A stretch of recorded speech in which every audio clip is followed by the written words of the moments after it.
Assalamualaikum warahmatullahi wabarakatuh. Alhamdulillahillazi anzala as-sakinata fi qulubil mu'minin. Allahumma salli wa sallim wa barik ala sayyidina Muhammadin wa ala alihi wa ashabihi ajma'in, amma ba'du. Qala Allah ta'ala fi kitabihil karim, a'udzu billahi minasy syaithanir rajim. Muhammadur Rasulullah wallazina ma'ahu asyidda'u 'alal kuffari ruhama'u bainahum. Al-ayah. Alhamdulillah, bersama syukur kita kehadirat Allah pada kesempatan pagi yang sejuk ini. Hadir kembali saya mengaturkan silaturahim kepada segenap jemaah Bapak dan Ibu sekalian. Mudah-mudahan lahir batin kita diikat oleh Allah dalam hubungan kasih sayang, lewat bingkai menjaga tali yang kuat dari tali silaturahim, sehingga akan memberikan manfaat yang luas di antara yang satu dengan yang lainnya ila yaumil qiyamah, sampai hari kiamat, di hari pembelaan. Salawat dan salam semoga terlibat surah kepada junjungan alam kekasih Allah, panutan dan teladan yang baik bagi kita. Banyak contoh pada diri Rasulullah yang akan membuat setiap diri manusia yang mengikutinya mulia. Itulah pemilik akhlakul karimah dan akhlakul mahmudah, baginda Nabi besar Muhammad sallallahu alaihi wasallam. Kepada segenap keluarga, para sahabat, para tabi'in, tabi'at, harapannya sampai kepada kita. Ingin sekali diakui sebagai umat beliau kelak, bisa dekat dengan beliau di hari kiamat. Karena yang dikaji sabda-sabda baginda Nabi, berbagai pelajaran dan hikmah. Cita-cita itu harus kita wujudkan dan sekaligus kita aplikasikan dengan cara memperbanyak sholawat atas beliau, sebagaimana dalam pesannya, aulan nas bi yaumal qiyamah, orang-orang yang paling utama dekat dengan Rasulullah nanti di hari kiamat. Jadi siapa saja yang menginginkan diakui sebagai umat baginda Nabi kelak di hari kiamat, umat yang paling utama dan diutamakan dekat dengan beliau adalah aksaruhum sholatan alayya, yang paling banyak bersolawat kepada beliau sebagai tanda ungkapan, tanda cinta, tanda mahabbah. Berbanyak sholawat. Coba kita senandung sholawat dulu ya, untuk melembutkan hati, semoga mendapatkan syafaat. Sallallahu ala Muhammad, sallallahu alaihi wasallam, sallallahu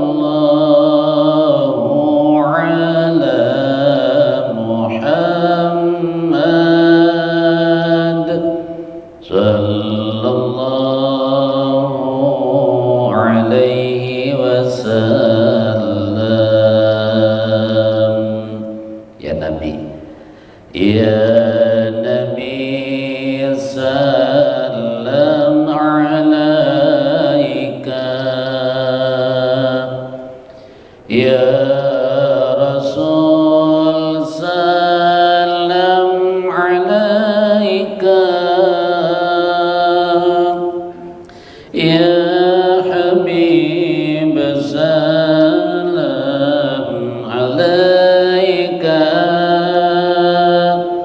Salawatullah alaika. Ulang lagi. Sallallahu ala Muhammad. Sallallahu alaihi wasallam.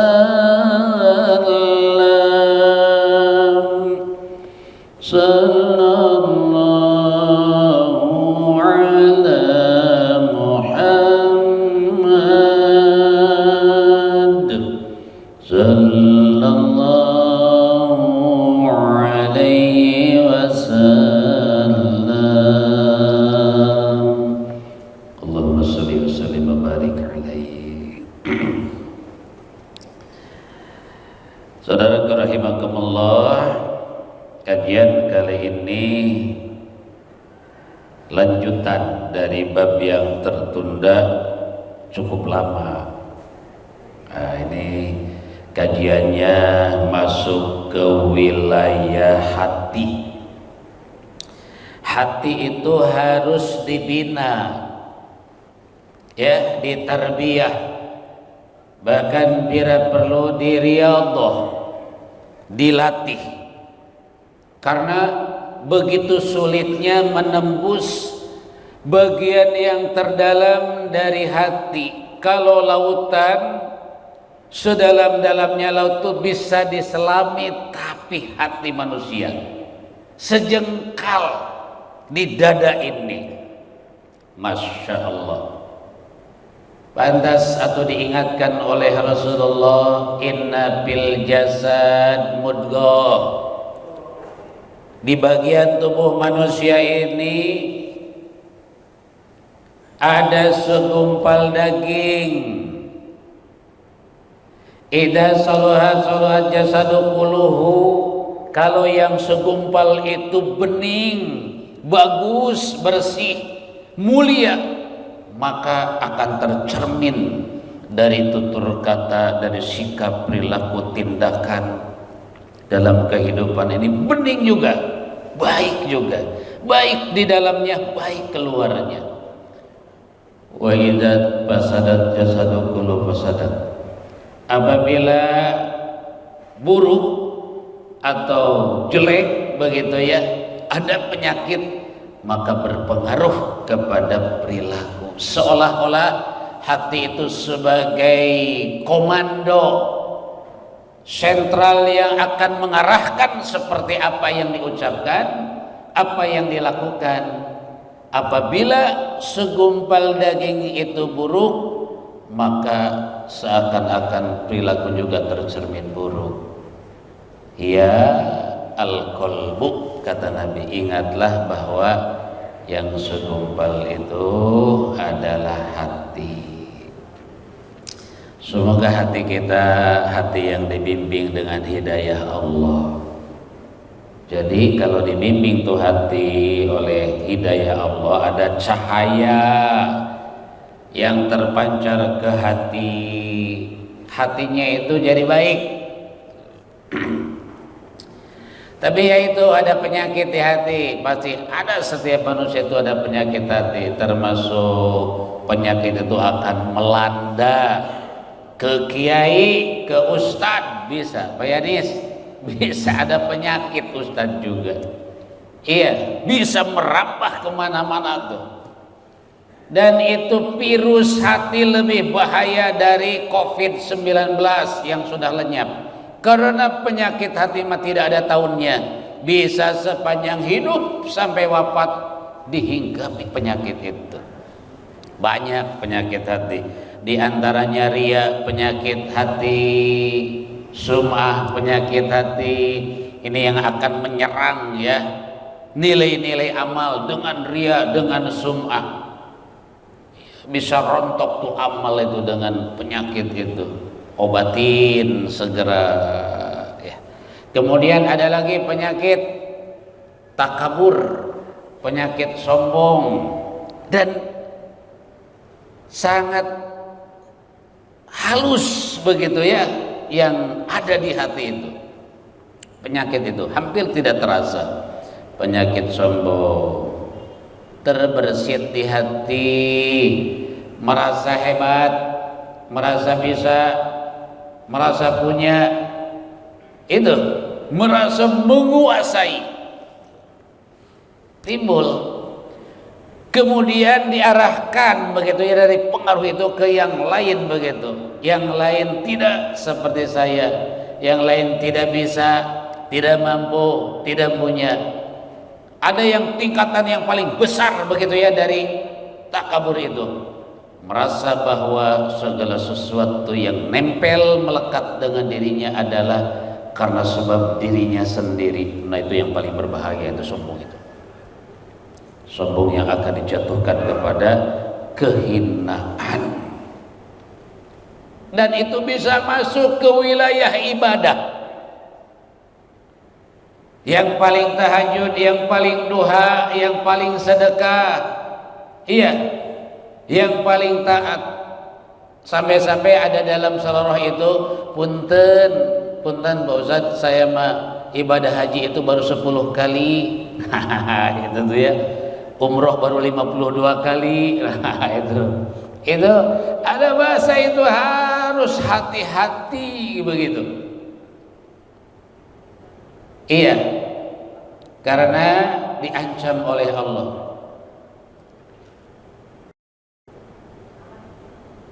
Alladzina istakbaru an ibadati sayadkhulunal jahannam dahirin.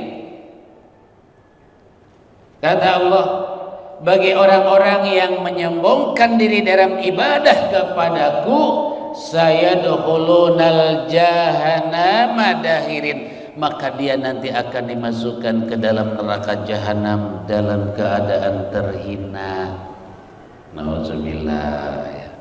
Semoga penyakit ini hilang, paling tidak berkurang. Kemudian ada penyakit, ini penyakit ya, penyakit hasad. Nah ini yang paling mendominasi ya, penyakit hasad yang mendominasi manusia itu penyakit riya, sum'ah, hasad, itu ya. Kemudian suudzon.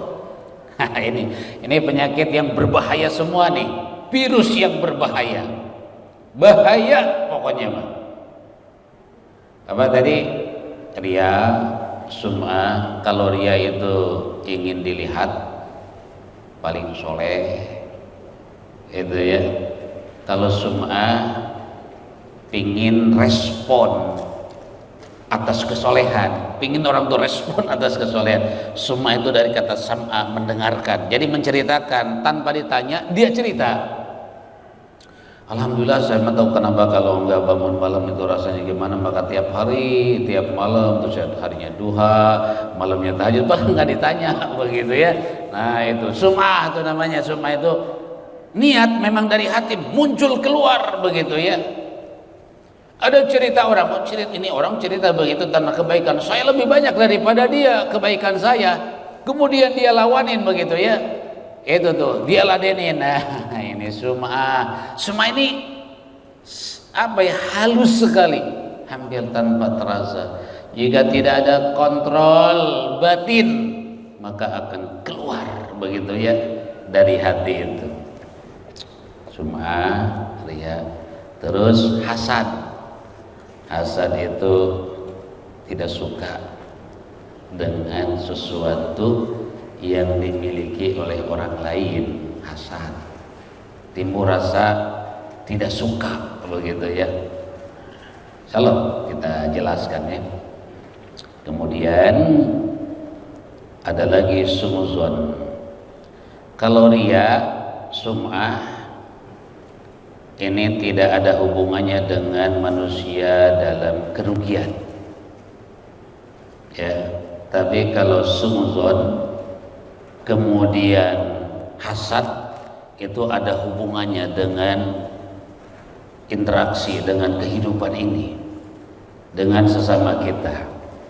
Maka oleh Rasulullah dibuatlah sebuah skema bagaimana dibentuknya suatu hubungan yang erat, hubungan yang dekat, ya, di antara yang satu dengan yang lain, antara saya dengan bapak dengan ibu, ikatan keikhwanan, ikatan persaudaraan. Di balik persaudaraan itu harus tercipta kasih sayang. Nah, kasih sayang itu akan menimbulkan reaktif kepada sebuah jalinan yang baik, disebut silaturahim. Tuh. Selalu nyambung.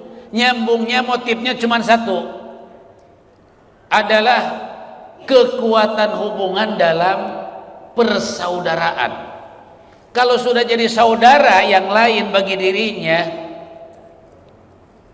kalau sudah jadi saudara yang lain bagi dirinya, maka seakan-akan seperti tubuhnya sendiri.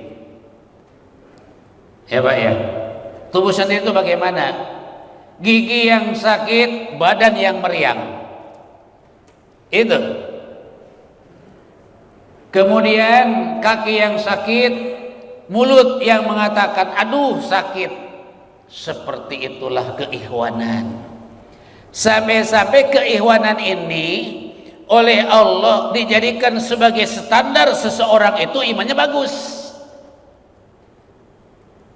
La yu'minu ahadukum, belum disebut iman seseorang itu bagus. Ada yang mengatakan bagus, sempurna, kuat, hebat. La yu'minu ahadukum hatta yuhibbu li ahihi, hatta yuhibba li ahihi ma yuhibbu li nafsihi. Hadis sahih. Belum disebut iman seseorang ini bagus sebelum mencintai saudaranya sebagaimana mencintai dirinya sendiri.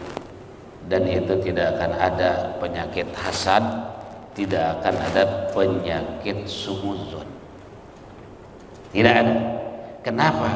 Karena bagi dirinya adalah hakikat dirinya sendiri. Saudaranya bisa tetangga, bisa teman, bisa sesama pembisnis, sesama ustadz, sesama guru, sesama pejabat, ya, sama-sama punya kedudukan di instansi, di perusahaan, di lingkungan, ya, di jabatan, di berkegiatan, semua dimensi di situ, ya, keadaan.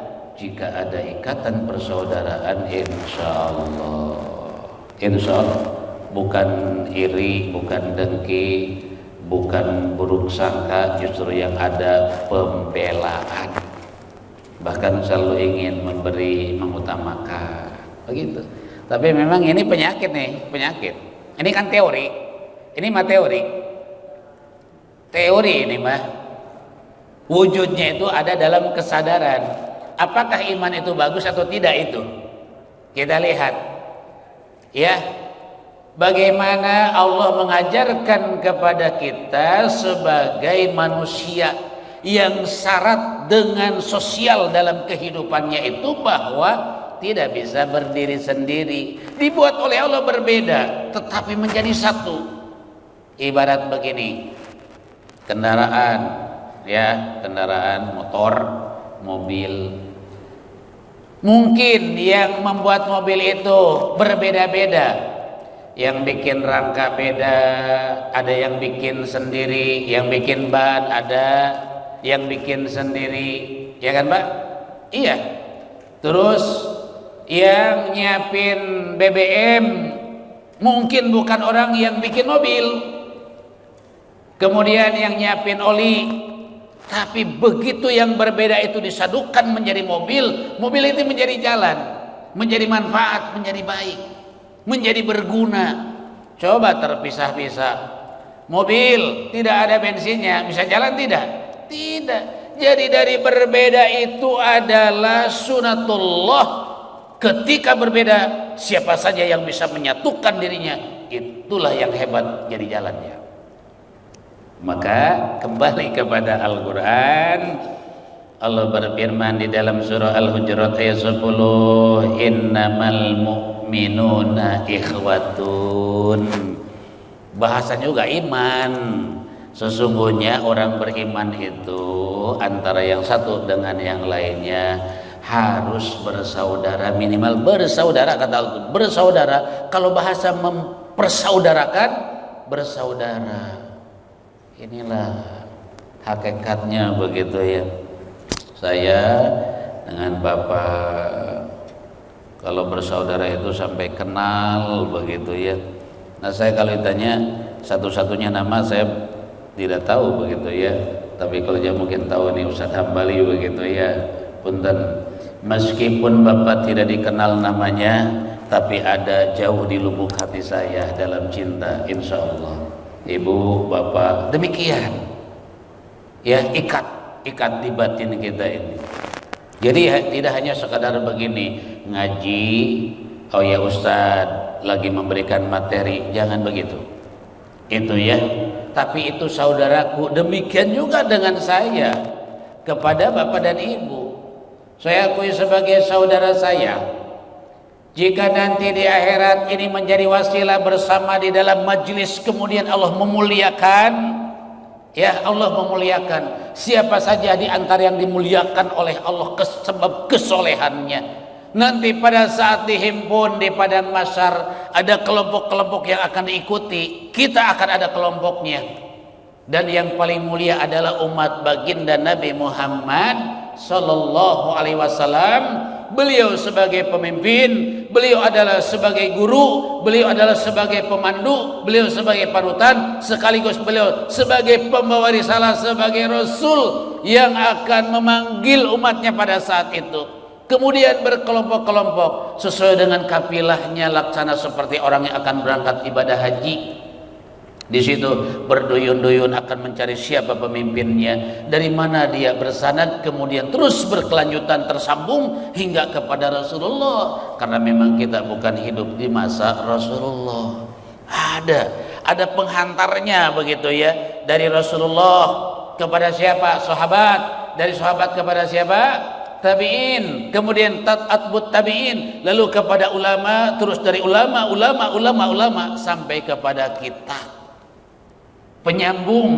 Nah, ini harus nyambung kita. Konteksnya apa? Keikhwanan.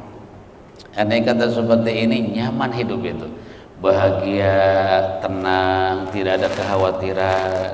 Susahnya ada orang yang berpikir dalam kesusahannya.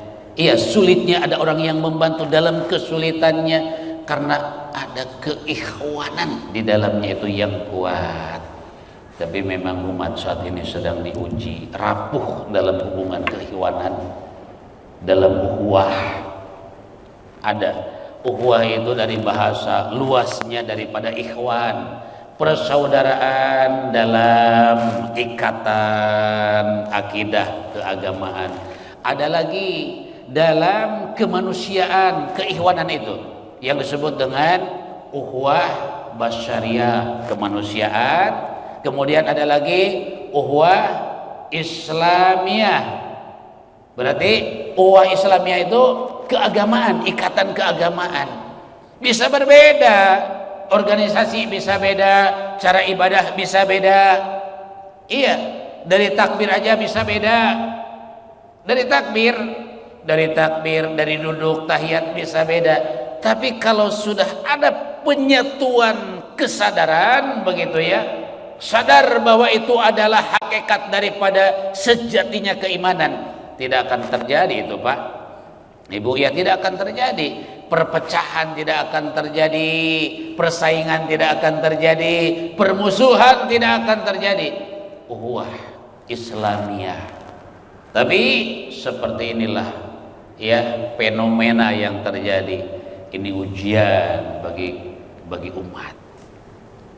Kita jangan ya, jangan saling mencela. Iya, mencela. Itu ibadahnya begitu, ibadahnya salah. Mungkin kita juga pernah salah, sekarang baru benar karena sudah ikut majelis taklim 10 tahun. Masa 10 tahun ikut majelis taklim masih belum benar begitu ya. Ini orang baru datang, baru belajar. Ini saya heran dengan sholatnya dia itu masih salah begitu ya. Enggak begitu. Ya, kalau orang salah saat ini mungkin kita pernah salah dulu, sekarang baru benar. Bisa jadi setelah dia benar, lebih benar daripada kita segalanya. Bisa jadi. Jadi ini memang penyakit hati ini. Suudzon, kemudian hasad, iri, dengki ya. Itu keiwanan. Kemudian bahkan aja luasnya dalam ikatan namanya ukhuwah wataniyah. Ya, ukhuwah baladiyah. Ukhuwah baladiyah itu sebagai kebangsaan. Apalagi Indonesia syarat dengan perbedaan, pulonya banyak, bahasanya berbeda, adat istiadatnya begitu ragam. Dari perbedaan itu diikat dengan semboyan, ada semboyannya itu. Istilahnya ini yang diwariskan oleh para leluhur, bagaimana menyatukan bangsa yang ragam ini dengan istilah Bhinneka Tunggal Ika ya. Itu filosofinya sangat dalam, jauh lebih dalam. Hakikat keikhwanan, ikhwan ini tanpa kecuali disimbolkan oleh Allah. Tempatnya sama, pakaiannya sama, bacaannya sama, amalan tujuannya sama. Ketika disatukan puncaknya daripada ibadah itu seluruh dunia di mana? Di Padang Arafah. Seolah-olah dihilangkan tuh keakuan diri yang melekat sebagai karunia dari Allah. Ada presiden, ada raja, ada perdana menteri, ya kan? Ada darah biru. Ya, darah biru itu apa? Ya, ningrat. Ada orang yang biasa, ada orang yang dianggap mungkin tidak punya harganya. Ya, ketika disatukan oleh Allah, diseragamkan oleh Allah di situ. Saat di Padang Arafah sama di mata Allah. Seluruh dunia dikumpulkan dari yang berbeda itu simbol yang ditujukan oleh Allah agar manusia lahir dari dirinya keistimewaan. Sebab apa? Buah daripada iman wujudnya adalah persatuan, keikhwanan. Nih keikhwanan ini Pak sampai hari kiamat nanti. Bapak, ibu, saya, yang lain saling keterikatan dalam keikhwanan. Di hari kiamat bisa ada pembelaan antara yang satu dengan yang lainnya. Itu jika nanti Bapak Ibu yang masuk surga, amin, cari teman-temannya itu begitu ya. Di mana teman saya, di mana guru saya, di mana ustadz saya. Cari, kalau tidak ada di surga, Pak Haji cari gitu ya. Kan mungkin saja soal dosa, soal salah, atau jangan-jangan yang paling dosa itu para guru, para asatid yang memberikan wejangan-wejangan seperti ini. Apakah di dalam diri ustaz itu ada keikhwanan kepada yang lain? Atau ada mungkin di antara ustaz yang dengan ustaz bersaing? Bisa jadi. Iya, bisa jadi, itu bisa. Seperti itu. Bersihkan hati, bersihkan hati. Cari nanti di akhirat, karena ada pembelaan yang lebih dahsyat dari dahsyatnya pembelaan seorang pengacara yang dibayar mahal. Ada seorang pengacara kondang dibayar mahal, miliaran begitu ya, pantas dia membela walaupun kliennya itu adalah salah. Tapi nanti di akhirat ada pembelaan yang dahsyat antara ikhwan yang satu dengan ikhwan yang lain. Berkata kepada Allah ketika ada di surga, ya Rob, saya ini ada di surga, mana teman saya sewaktu dulu puasa bersama saya, sholat bersama saya, ngurus masjid bersama saya, berjibaku dengan saya di jalan-Mu ya Allah. Mana dia? Mungkin ada sebab kesalahan yang lain sehingga dia harus mendapatkan keadilan Allah, maka akan dia cari, tidak akan masuk surga sebelum bersama dengannya. Itulah pembelaan yang sangat dahsyat. Mudah-mudahan kita jadi ahli surganya Allah. Ya Rabb, ya Rabb, ya Rabb, ya Rabb. Nah, masuklah ke pesan baginda Nabi sallallahu alaihi wasallam. Setelah itu, wa an Anas radhiyallahu anna Nabi sallallahu alaihi wasallam, dari sahabat Anas radhiyallahu anna Nabi sallallahu alaihi wasallam qala, baginda Nabi, kanjeng Nabi memberikan pitutur, memberikan nasihat, pesan-pesan moral ini. La tabagadu, kata baginda Nabi, janganlah kalian saling membenci. Memang kebencian tuh timbul di hati gitu ya, tiba-tiba entah karena apa gitu benci itu. Misalkan begini kebencian itu ya, ini timbul kebencian itu persaingan biasanya. Kayak kemarin tuh musim pilpres, ada yang dukung 01, ya kan Pak? Di sini mungkin ada yang dukung 01, ada yang dukung 02. Kalau 01 Prabowo, 02 Anies, 03 Ganjar. Mungkin begini, saya mau 03 aja. Kenapa? Supaya lebih tuaan, lebih dewasa, kan rambutnya putih, misalkan begitu ya. Itu biasanya kalau sudah rambut putih itu lebih dewasa itu ya. Kemudian saya mau Pak Anies aja supaya Indonesia seperti Jakarta lebih maju. Anies. Ada lagi milih Prabowo begitu ya. Kenapa? Kasihan sudah 3 kali kalah, keempatnya supaya menang. Mungkin begitu tuh. Ya beda pilihan. Misalkan beda pilihan. Nih sudah jadi presiden Pak Prabowo begitu ya.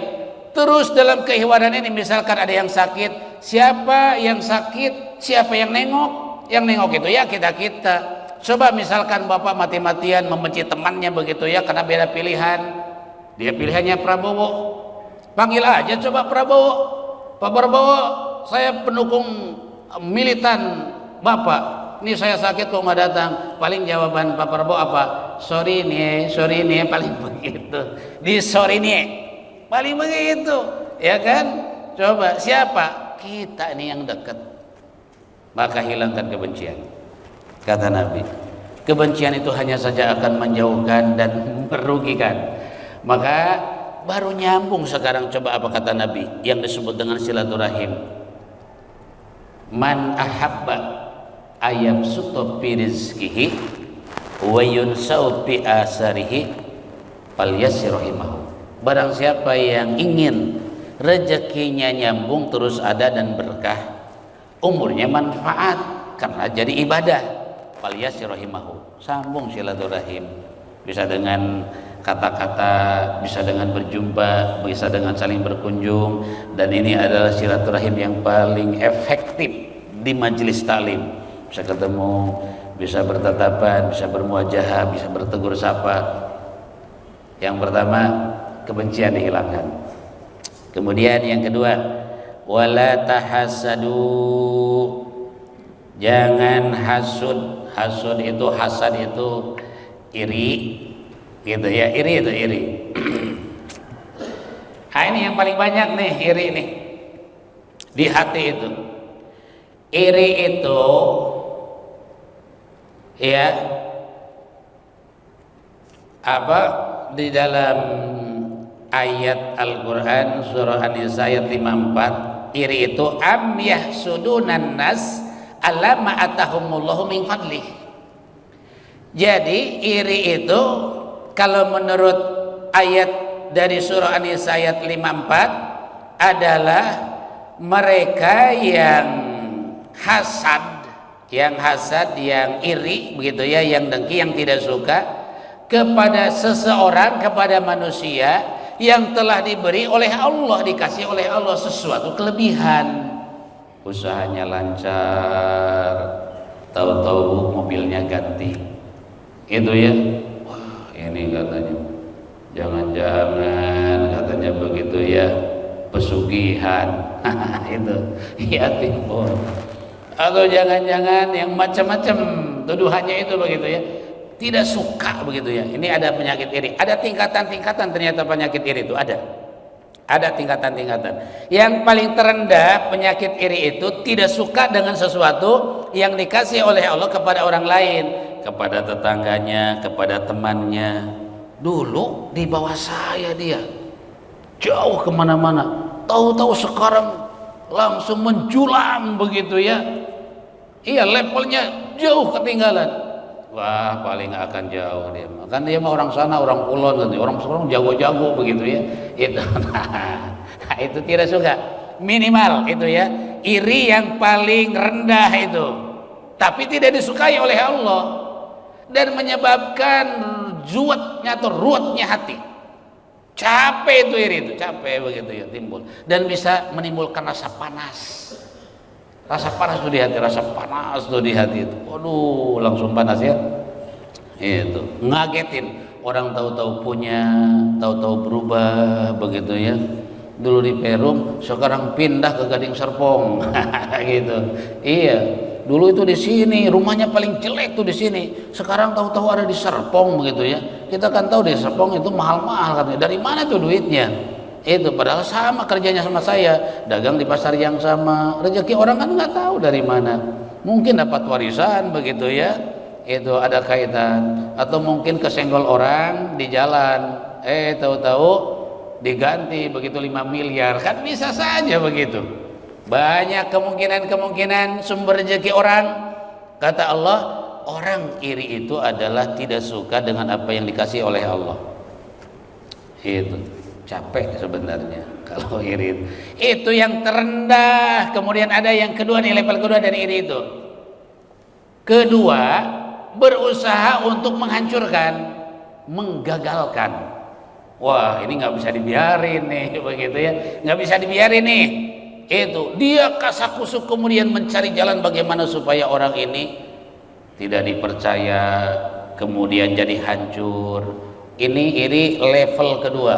Ini mulai capek nih, mulai capek. Kenapa? Dia akan berusaha mencari jalan bagaimana orang yang dianggap atau tidak disukai oleh dirinya begitu, diiriin oleh dirinya, bisa pesaing ya, bisa macam-macam.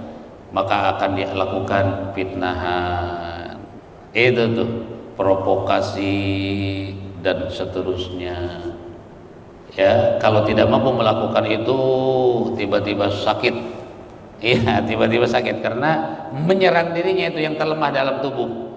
Dan bahaya, penyakit hati itu bisa mempengaruhi kebaikan secara struktur tubuh. Penyakit hati itu ternyata ada dampak begitu kepada kesehatan. Ada dampak ke kesehatan. Punten gitu ya. Iya, bikin badan kurus, tapi tidak menutup kemungkinan ini juga bikin badan gemuk. Bisa jadi begitu ya. Iya.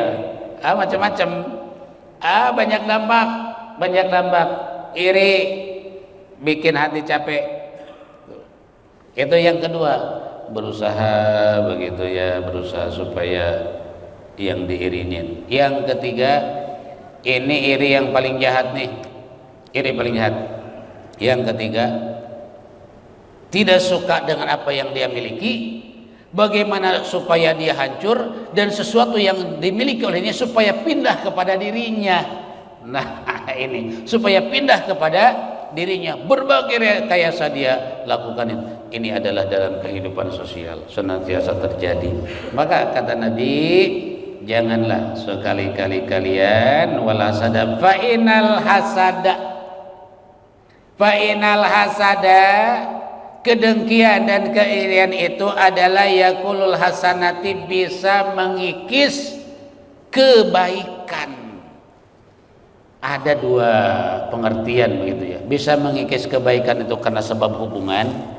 Aturan kita ini dapat rezeki gitu ya dari orang yang sukses, tetangga baik sukses, maju usahanya, berlimpah rezekinya, alhamdulillah. Iya, siapa tahu begitu kan saat kita butuh, kemudian tetangga mengerti karena baik, ahli ibadah, soleh, ahli pengajian, yang masjid Asmaul Husna bisa jadi ya sudah dapat ilmu, membantu, dan tidak jarang tetangganya diberangkatkan umroh sama tetangga sebelah. Itu tuh banyak manfaat. Coba kalau dengki, kalau iri begitu ya, bisa putus kebaikan. Kemudian juga ada yang dimaksud mengikis atau merusak, kemudian menghancurkan kebaikan itu, kebaikan kita bisa hilang. Ya, amal kita itu, ganjaran kita ini bisa hilang dengan kedengkian, dengan keirian itu. Bisa hilangnya itu kenapa? Karena ada perlakuan yang tadi yang kedua. Kalau sebatas begini mungkin belum. Baru sebatas saya tidak suka dengan apa yang dimiliki oleh orang lain, itu juga hasad tuh. Ada yang kedua ini yang bisa mengikis kebaikan itu, menghancurkan, kemudian menggagalkan, ya, dengan segala rekayasa, tipu daya yang dia perbuat sehingga orang tuh hancur. Nah, itu kebaikan itu bisa hilang. Bisa jadi di level kedua dan level ketiga bisa menghilangkan nilai kebaikan. Kama taqulun narul hataba, seperti hancurnya kayu bakar dengan api, au qalal musbah. Jadi itulah penyakit yang sangat berbahaya. Mudah-mudahan Allah senantiasa menjaga hubungan keikhwanan sebagaimana Allah telah menguatkan bahwa atas dasar keimanan itulah persaudaraan. Mungkin ada yang mau menyambung dengan pertanyaan, monggo silakan Pak Haji.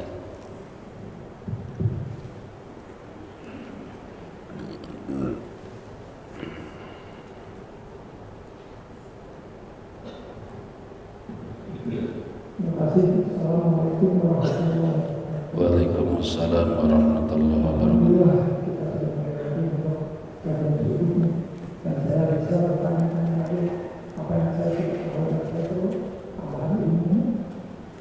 Jadi kemarin tadi terkait dengan soal hati, kita akan zikir dan sebagainya.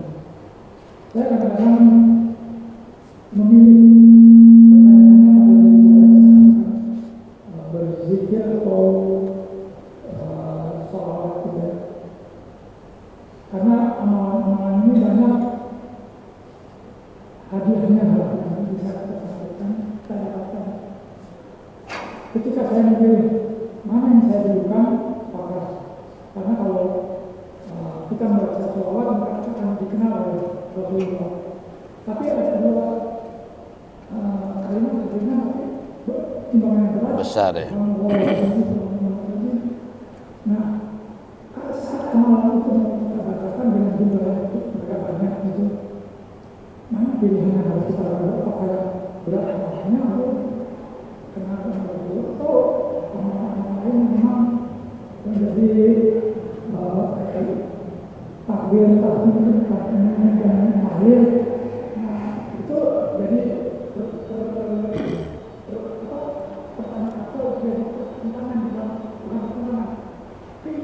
harus saya dulukan dan sebaiknya kita lakukan mungkin itu terima. Karena untuk berjalan banyak bukan sebagai juga tetapi satu yang harus sendiri. Baik. Ada untuk mengasah, menghaluskan, menajamkan hati dengan zikir. Allah mengingatkan begini, allazina amanu wa tatma'innu qulubuhum bizikrillah. Orang-orang beriman itu hatinya tentram dengan mengingat Allah. Cara mengingat Allah itu metodenya banyak. Bisa merenungkan batin, melihat keagungan, bertafakur melihat keagungan lewat penciptaan Allah, tanda-tanda keagungan kebesaran Allah. Itu juga zikir. Ada juga zikir metodenya itu dengan menyebut nama Allah. Diulang-ulangnya nama Allah, terus diulang-ulang nama Allah, kemudian memberikan reaksi kepada kebatinan secara spiritual, akhirnya hatinya tentram. Ala bizikrillahi tatmainul qulub, kata Allah, ingatlah bahwa mengulang-ulang atau mengamalkan, mendawamkan zikir bisa menyebabkan tentram hati. Lalu dari metode ini mana yang lebih utama atau urutannya?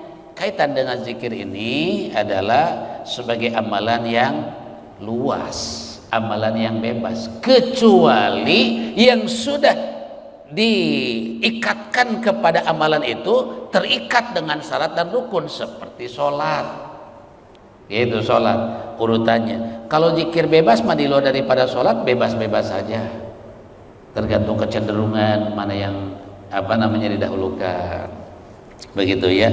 Namun Rasulullah memberikan gambaran, Abdul zikri fa'lam annahu la ilaha illallah, seutama-utama zikir adalah kalimat thayyibah, kalimat la ilaha illallah. Kalimat yang digambarkan dalam surah Ibrahim ayat 21 bahwa kalimat itu laksana seperti pohon yang akarnya menghujam ke bumi, kemudian batang dan rantingnya menjulang ke langit, tu'ti ukulaha kulahin, kemudian setiap tahun dia mendatangkan manfaat daripada buahnya. Kalimat zikir, kalimat thayyibah ini memang besar pengaruhnya ke hati. Nah, lalu bagaimana dengan dua amalan, dua kalimat yang Rasul menyebutkan begini, kalimatani habibatani ala rahman khofifatani ala lisan sakilatani alal mijan.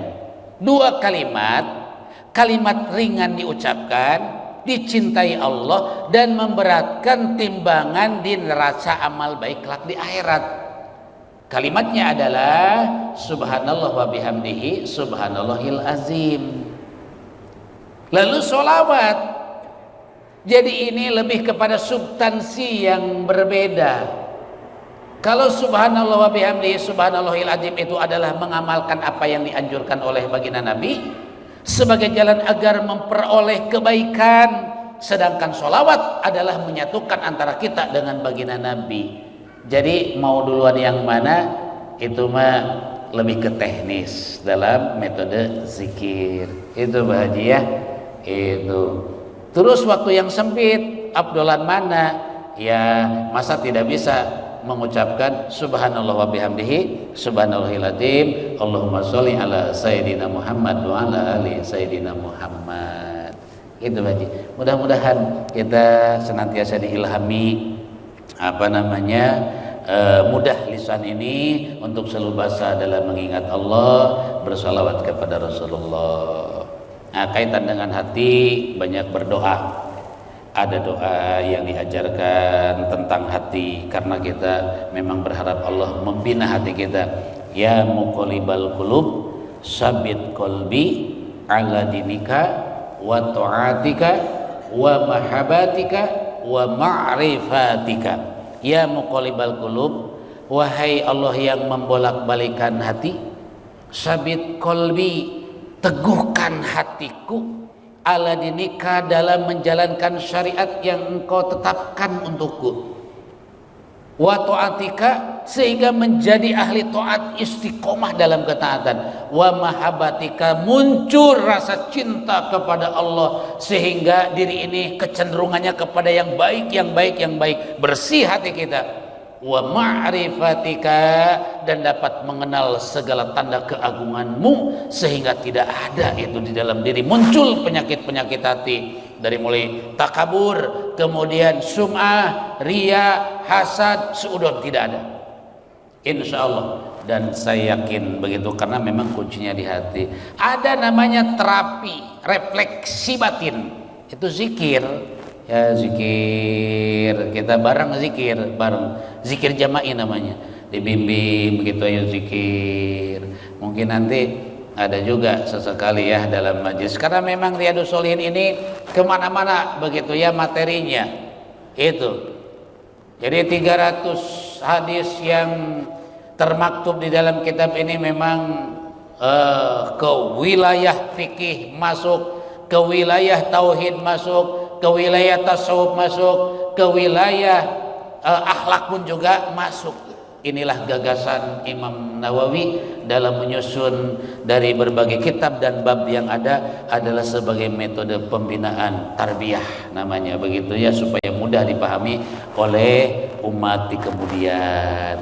Kiranya itu, dan sudah masuk waktu isyraq. Sudah masuk ya Pak? Ibu? Sudah belum? Sudah. Mari bersama kita berdoa.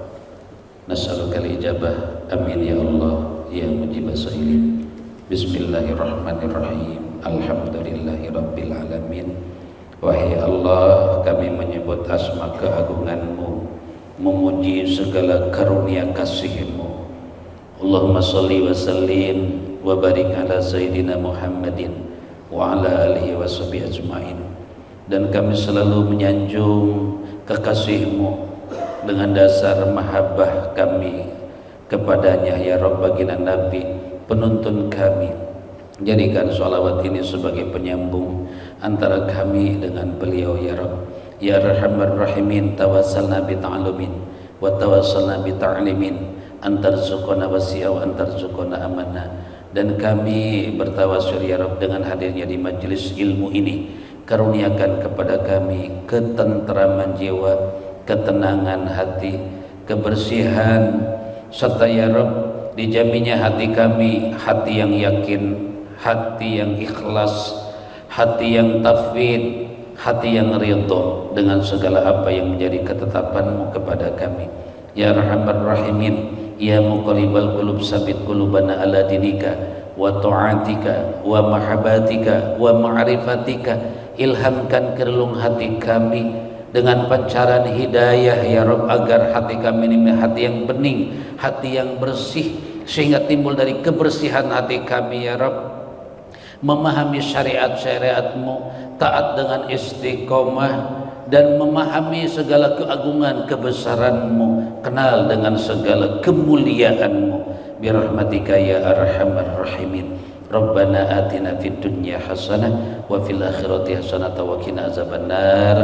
Alhamdulillahi rabbil alamin. Demikian, mohon dimaafkan segala hilap saya. Demikian juga Bapak dan Ibu sekalian, semoga Allah berikan kesuksesan di dunia wal akhirah. Assalamualaikum warahmatullahi wabarakatuh.